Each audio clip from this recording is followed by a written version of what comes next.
สวัสดีครับทุกคนนะตอนนี้ก็อยู่กับผมนะนาตีจื้อบือกูนะครับวันนี้เห็นพ่อแม่พี่น้องเนาะคือเขามาจับปลาจับแบบวิธีสมัยก่อนเดี๋ยวจะเป็นไงไปดูกันดูแม่ชอบที่เราเลยตัวอู้ไรปลาอ่ะในตัวปลาลู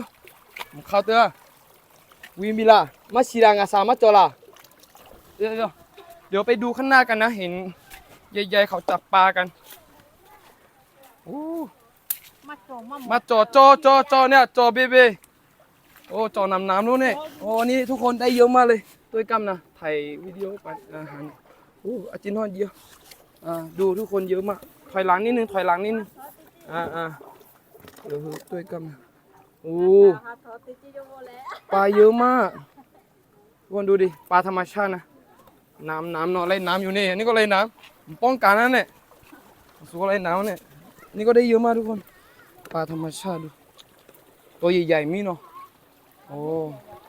อันนี้ก็ลายรู้เนี่ยลายปัวเจอกันเนาะ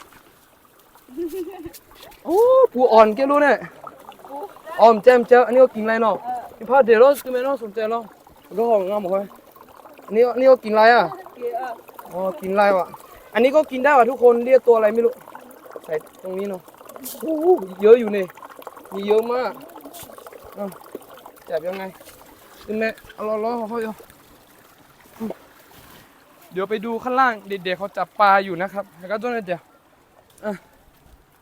อุ๊ชได้ปลาไหมเยอะมากเลยทุกคนดูตัวกำนะได้น้ำมาดูปลาธรรมชาติทุกคนเยอะมากๆเลยตัวใหญ่มากส่วนนี้เป็นตัวอะไรไม่รู้นะเขาบอกว่ากินได้มองแล้วโฟกัสดิเราไม่ได้ดักเขาโอ้ไรน้ำอยู่เนาะนี่อะไรโอ้ได้เยอะมากเลยทุกคนดูดิปลาธรรมชาติเนี่ยคุณนี่ทุกคนปลาอุ้ยปลาธรรมชาติเยอะมากเลยโอ้นี่วิถีชาวบ้านของภูมิปัญญาชาวบ้านนะครับจับปลาด้วยมือเปล่าแต่ข้างล่างนี้กั้นน้ำไว้นะแล้วก็น้ำก็เลยแห้งปกติน้ำจะเยอะกว่านี้นู่นโอ้ปลาน้ำเนาะปลาโตมีเยอะมากเลยโตอะไรก็อิงเนาะอะไรน้ำเนาะปลาโตมีอยู่เนี่ยปลาโตไหนตัวโอ้ไหนโอ้ตัวมาเนี่ยได้แล้วทุกคนทำหนักนี่ปลาตัวใหญ่นี่เดี๋ยวจับให้น้องเขาอุ้ยน้ำลึกเนาะโอ้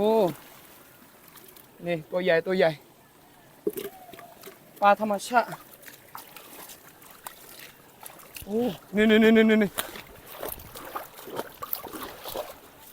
เฮ้ยที่ไม่ได้ตัวมันออกมาอยู่นี่ปลาโอ้ปลาเยอะมากทุกคนนับถือเนี่ย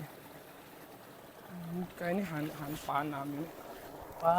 ตัวแล้วโอเคครับทุกคนก็จะเป็นประมาณนี้นะเป็นภูมิปัญญาของชาวบ้านคือเขาจับเสร็จหมดแล้วเนาะปลาเยอะมากๆเป็นปลาธรรมชาติในห้วยน้ำเนาะเขาไม่ได้ช็อตหรืออะไรนะเขาใช้วิธีของภูมิปัญญาชาวบ้านเดี๋ยวจะเป็นไงเดี๋ยวผมจะถ่ายให้ดูนะว่าเขาทำอะไรไว้ไปจะมีน้ำไหลสองทางนะครับทุกคนแล้วก็เขาปิดทางข้างบนไว้แล้วทางนี้ก็คือเขาปิดไว้ข้างบนแล้วก็จับกันประมาณนี้ครับ